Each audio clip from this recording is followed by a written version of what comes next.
Hey, what's going on? It's your boy BT, and I came here to talk some boxing with the thousands of True School Sports subscribers. Now, words my brethren all around the world watching this video. I hope you're having a great day today as you're tuning in. Make sure you do yourself a damn favor and hit that subscribe button, and surely you will not be disappointed. Now, wanted to just give my thoughts on last night's Julian Williams versus Jarrett Hurd fight. Let me just go on a limb and just say this, man. Julian Williams, just an absolutely exceptional performance by Julian Williams. I want to say this, man. I've been covering boxing on YouTube for roughly this 4 years now, almost 4 years, and I would say that Julian Williams' performance against Jarrett Hurd might be the best performance in that span of time that I've seen from any road fighter. Any fighter that has to go on the road into another fighter's hometown. I mean, the guy just went in there. He went into D.C. in front of Jarrett Hurd's hometown fans, and he beat the brakes off of Jarrett Hurd. He bullied the bully. He won the fight in every single last department. I mean, coming into the fight, I'll be honest with you guys, my initial thoughts were that, you know, Julian Williams was gonna look exceptionally sharp as he did in the Charlo fight for 4 to 5 rounds, but then eventually Jarrett Hurd's pressure, his size would break him down, and the durability or lack thereof durability from Julian Williams would show itself, and he would eventually fold. And it'd be a good performance for him, but just not enough to beat a guy like Jarrett Hurd. But that's not what we got. What we got from Julian Williams is we got a fighter who was looked at once upon a time to be the future of the division. We saw him on this night realize the potential. We saw him on this night bully the bully. We saw him on this night become a world-class fighter. A world-class fighter in every sense of the word, and he turned in an absolute world-class performance against Jarrett Swift Hurd. Now, I'm gonna say the first 3-4 rounds, you know, Julian Williams was absolutely exceptional. You know, stabbing the jabs to the stomach. You know, shooting real good combinations. Just really short shots, real crisp punches, and they're landing and they're accurate. And he even managed to score a knockdown early in the fight. And when he scored that knockdown, I said to myself, man, Julian Williams is really here to win this fight. He's really here to not just you know, he's not here to suffer from Daniel Jacobs syndrome, which is, you know, tap, tap, tap, move around the ring, survive, and then say, I won the fight. No.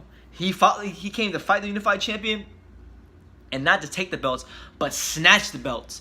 And that's what he did. You know, the left hook was working for him early and often. He was able to, you know, find the left hook, set up the left hook. But I'll tell you guys this much, right? The one thing I was most impressed with Julian Williams from round 1 to 12 was how he was able to beat Jarrett Hurd in close quarters and on the inside. And the way he did this was a couple ways, actually. Footwork. So it was real subtle footwork. Like, you would see Julian Williams in the middle of 2 to 3 punch combinations taking half steps or side steps to set up other punching angles. And what wound up happening was he was able to catch Jarrett Hurd flush with clear punches early and often. And you saw him going to the body, coming up top, coming around. You know, you saw him show defense, slipping punches. But inside, in close quarters, you know, seeing how he was able to all night, it was so consistent from round 1 to round 12. You saw Julian Williams on the inside and at mid-range find spacing for his punches. So it could be a hook, it could be an uppercut, it could be a hook, it could be a jab, it could be a double jab, it could be a jab left, it could be a left right hook, it could be a left right hook uppercut. You know, he showed all kinds of combinations, and the way he just kept constantly changing it up, and the way he kept constantly switching it up, it was just masterful. And you know, I'm very happy for him, because I remember when he fought Jamal Charlo, I picked him to beat Jamal Charlo, because at that point in time, I was really of the mindset that Julian Williams was going to be the creme de la creme, the best fighter at 154, and he was boxing beautifully against Jamal Charlo in that fight 3 years ago. And then all of a sudden, bam, boom, bam, he gets caught with an uppercut, a counter uppercut at that, and gets flattened, gets stopped. And, you know, when you get knocked out the way he did in that fight, a lot of times that does something to you as a fighter, and you're never the same. And he showed that, no, he showed on this night, he showed that, you know, he's got a lot here, and he had a lot here, but this right here is to never be questioned ever again, because when you get knocked out the way he did against Jermall Charlo, and you build yourself up, you beat top contenders, you beat guys who are respectable, with respectable records on the way back up, and then you get the big fight against the unified champion in his hometown. When you take it to him this way and you beat him up, he didn't just beat him up. Like, he beat him in every department. He beat him on the outside, he beat him on the inside, he beat him at mid-range, he beat him on defense, he bullied him, he was pushing him back at times. I mean, this is Jarrett Hurd, guys. We're talking about Jarrett the Behemoth Hurd, the guy, a guy that, you know, is huge for the weight class, who has made a career, who has had one of the best title reigns in boxing of any active fighter in boxing in recent years, just off of being bigger than people and knowing how to use that to his advantage. And we saw a guy in Williams who not only outskilled Jarrett Hurd, but it was outmuscle him, bully him, and just snatch his soul. And you saw him as the rounds went on, you know, just styling on him, sticking his tongue out, you know, smiling at the camera, and it was the kind of performance that when I talked about Julian Williams years ago in videos, and I would say that this guy is going to be the best 154 pounder in the world. These are the kind of performances I envisioned. But when he got knocked out against Jermall Charlo the way he did, I didn't want to write him off. I said he'd be a live dog in this fight, but I didn't know if he would be able to actually pull it off, because, you know, Jarrett Hurd was coming in with a lot of momentum, coming off a great 2018. I mean, this guy beat Ares Landy Lara, for crying out loud. And that really, for me, enhanced my perception of him going into this fight. And I knew Jarrett would be sharp, but I mean, he was a whole nother level. He was a whole nother level of sharp tonight. He was steak knife sharp. And it just goes to show you, man, you can't. This is why us as boxing fans, we have to be careful. We have to not be so quick to write fighters off after a loss, because when we look at the creme de la creme, the two of the three champions at 154 at the moment, being Tony Harrison and that being Julian Williams, these are both guys that took losses early in their career. You know, Tony Harrison's case, he took one loss early in his career on ESPN Friday Night Fights, or whatever it was, on PBC on ESPN. He fought Willie Nelson, who he was supposed to beat. He was supposed to be a gatekeeper that he was supposed to beat, and Willie Nelson knocked out Tony Harrison and really put a fork in his plans. Then he takes another tough loss to Jarrett Hurd in a fight that he was winning. So, you know, Tony Harrison had two tough losses early in his career. He bounced back. He beats Jermall Charlo. He becomes world champion.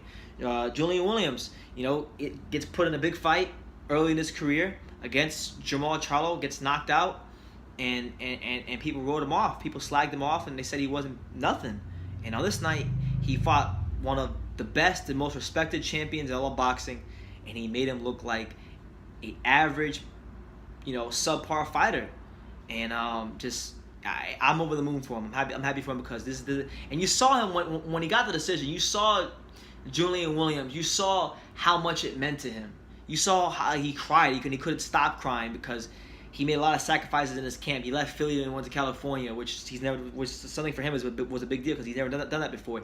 He had to leave his daughter behind him and miss her birthday. You know, it was a lot of things J-Rock sacrificed for this camp, and it paid off. And you know, I'll say this about J-Rock, man. Julian Williams, I'm gonna say this. I haven't said this about many fighters in the past, but I'll say it about him.